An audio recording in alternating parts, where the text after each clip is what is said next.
Hello, I am Endlessness and welcome back to Final Fantasy VII Ever Crisis, and in this video I'd like to give you a guide for Modeoheim Very Hard Crisis Dungeon. Modeoheim is an ice and fire dungeon and you'll need either 1 DPS with both elements or ideally 2 DPS, one with fire and the other one with ice, and all bosses are immune to attack debuffs, and just few of them you can debuff their defenses, but most certainly you want to bring some elemental breaches or ideally a weapon that will debuff elemental resistances. And Angeal Penance is the final boss of the dungeon, but he doesn't pose a big threat, not when you can just bonk him with Hellfire and Diamond Dust, but Masamune in my opinion is the most dangerous boss of this dungeon, and he will deal a lot of damage if he manages to attack you, so it's best to deal with him first, and all the other bosses are fine. Just be careful with G-Warrior because he will inflict silence. You might want to bring Esuna Silence to cure that status if you are using magic DPS, but it's not required as you can just pick trance ability that will give you immunity to silence.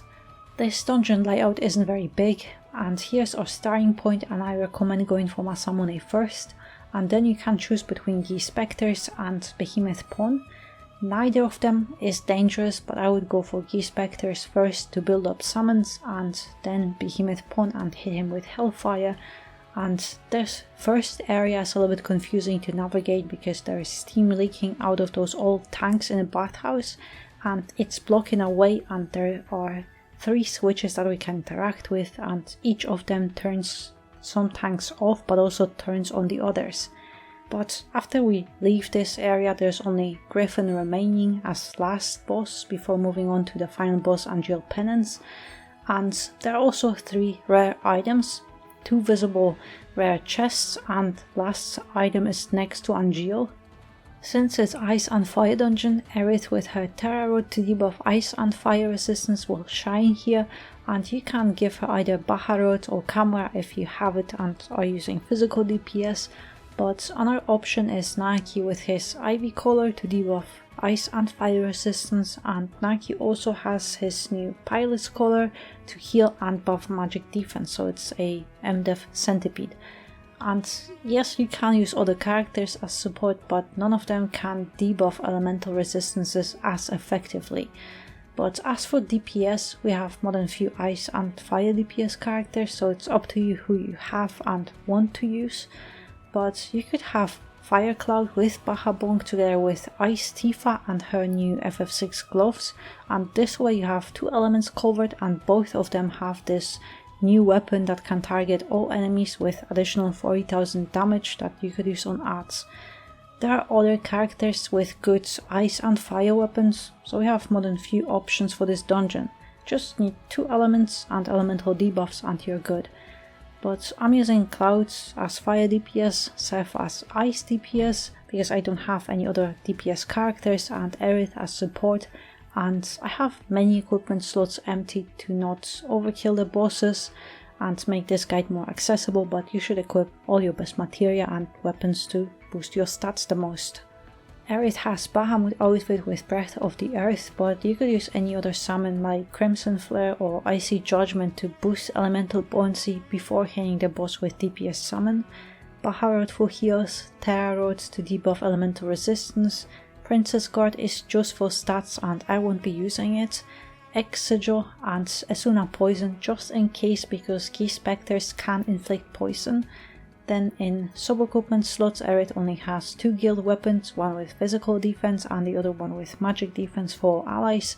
So Aerith has 14.7 HP, 4.3 heal and rather high defenses thanks to those guild weapons and outfit. Seth has Ice Arcanum outfit with Shiva, Edged Wings for DPS, Genji is just for stats, Fire and Exeter in boost slots, and in sub-equipment slots Seth has only Eligor event weapon with HP and Ice potency, so he has 12.5 HP, 5.3 M attack and some moderate defenses thanks to guild weapons.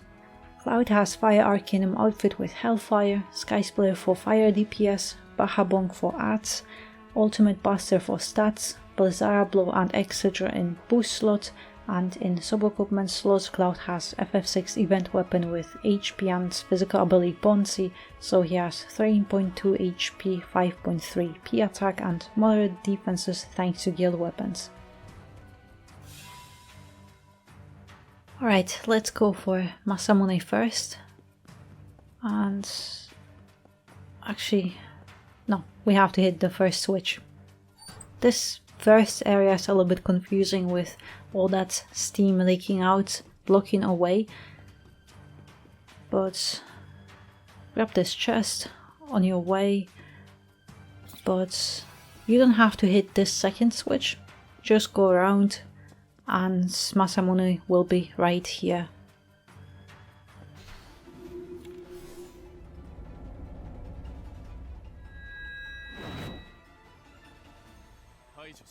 Since it's Masamune, well, unless you can instantly kill him, wait till he does Enlightening Blade that buffs his ice resistance, and now start debuffing it so that you can at least nullify it.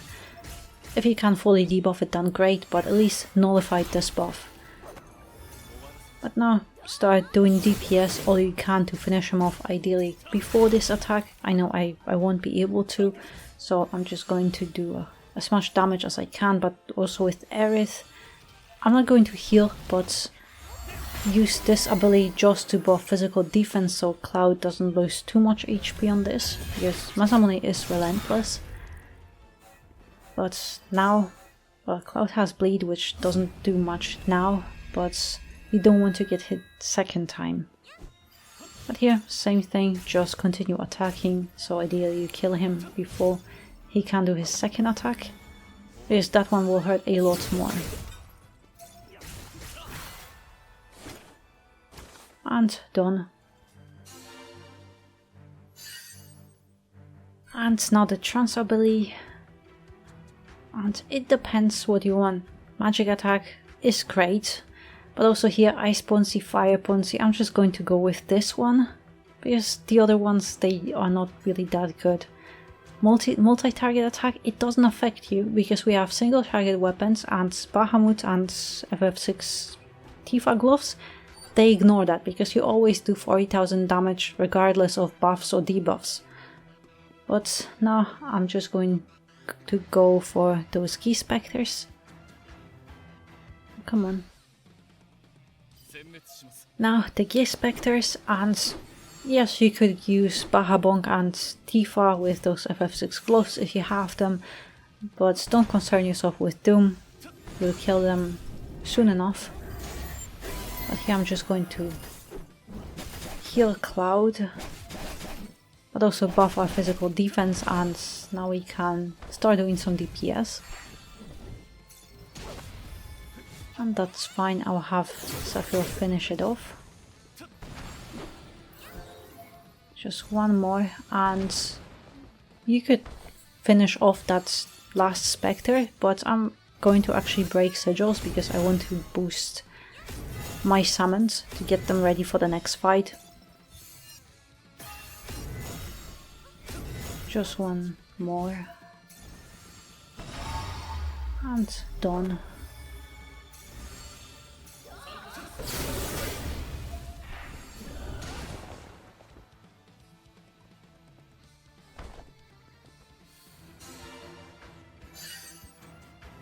So, next set of trance abilities, and same thing, physical attack, but if you get hit it'll hurt more, but I think this one is the best because you get a lot higher fire resistance debuff. Instead of -3 you get -5, and this will be a lot more effective. But let's go now for the last boss. Oh wait, I have to hit the last switch. If you want to go for the Behemoth Pawn, you have to hit the third switch, so the one on the left. It can be a little bit confusing. But actually let's go here, because I will grab that last chest here. Don't skip on those yellow chests because they increase your score a little bit.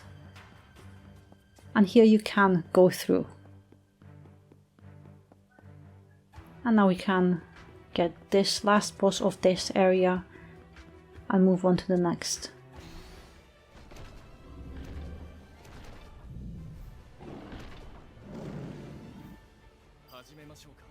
So, same thing, wait for that flame shield, because that's the animation, so he'll cancel your attacks, and now start debuffing his fire resistance. And actually I will do one more, just to fully debuff it, and now I will use Hellfire. It will not kill him, because he has those physical and magic shields, so he takes a lot less damage. But we can deal with that.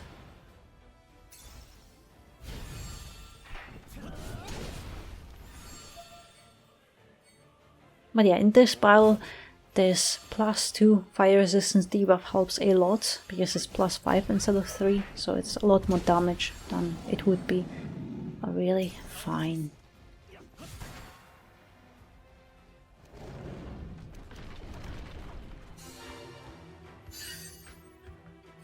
Alright, next set of transfer abilities, and I think, well, ignore this one, this won't benefit you. I think this one is the best. Here, if you have only physical attack team, the DPS, then of course go for this one, but I'll just go for silence resist, because I have Sephiroth as magic DPS. And now we are going to move to the next area. So to go to the next area, you have to hit this second switch, the one that's in the middle. And be careful, because the characters, they bug on these, so just hit them manually.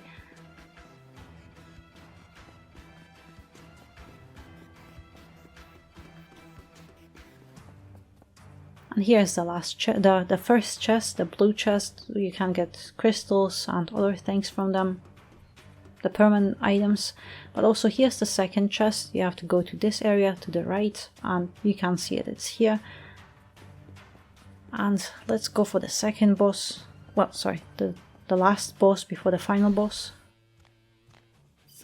And also Griffon is not very dangerous, just debuff his elemental resistance and hit him with diamond dust. At least it will take care of those scorching claws.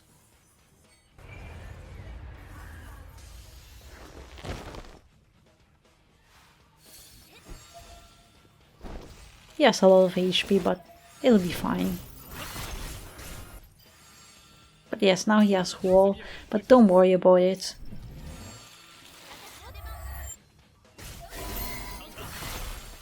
And same thing, I'm just using Baharod to get that physical defense up.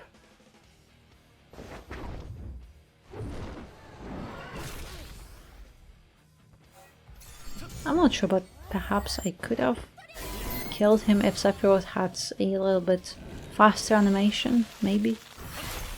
Nah, I wouldn't have.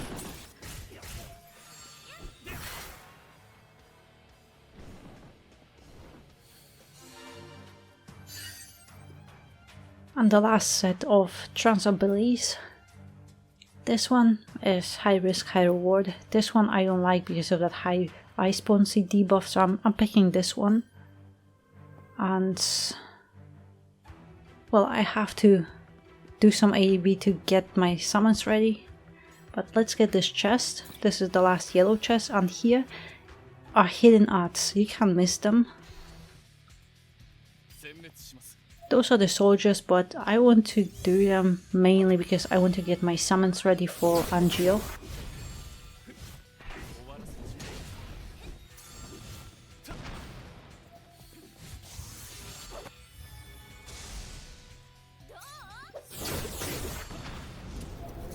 Cloud is almost done, so it's mainly just Sephiroth left. So that's fine.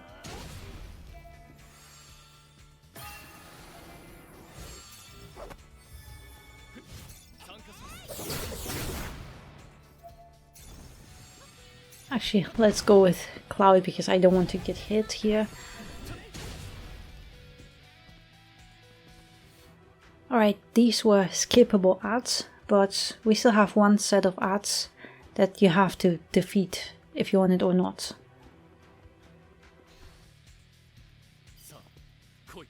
And here I just want to get Slefjord ready with his limit break, and those two warriors, they shouldn't do anything other than keep attacking you.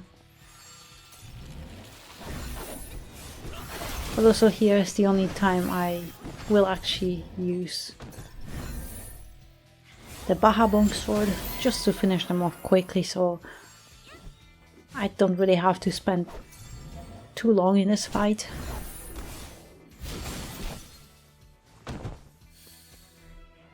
Alright, let's go for Angeal. And here, don't go towards the boss, go around him.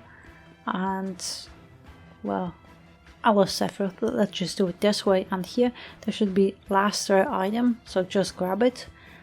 And before you go for the final boss, check your summon gauges, your HP, everything. And you could always grab one of those fire or blizzard cocktails, and also summon charge if your summons are not ready.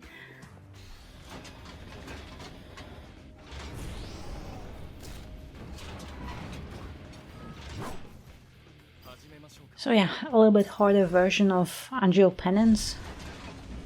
So wait for this animation, and immediately after this go for the Riot Blade to debuff elemental resistances, and let's hit all the summons and limit breaks.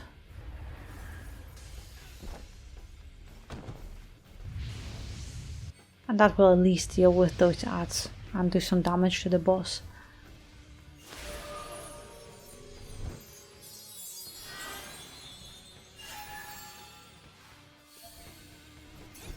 I know, we're just DPSing him.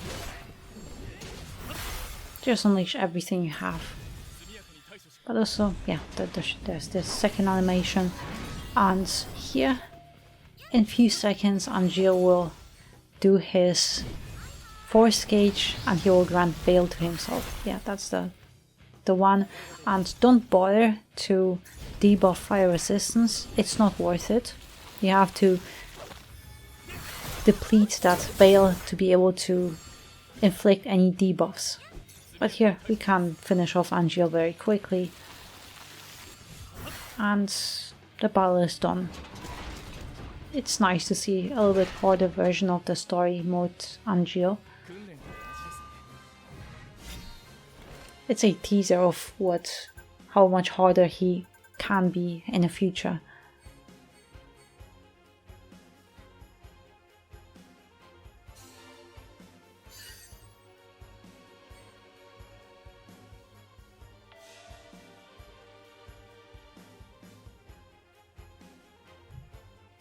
So yeah, the dungeon is done.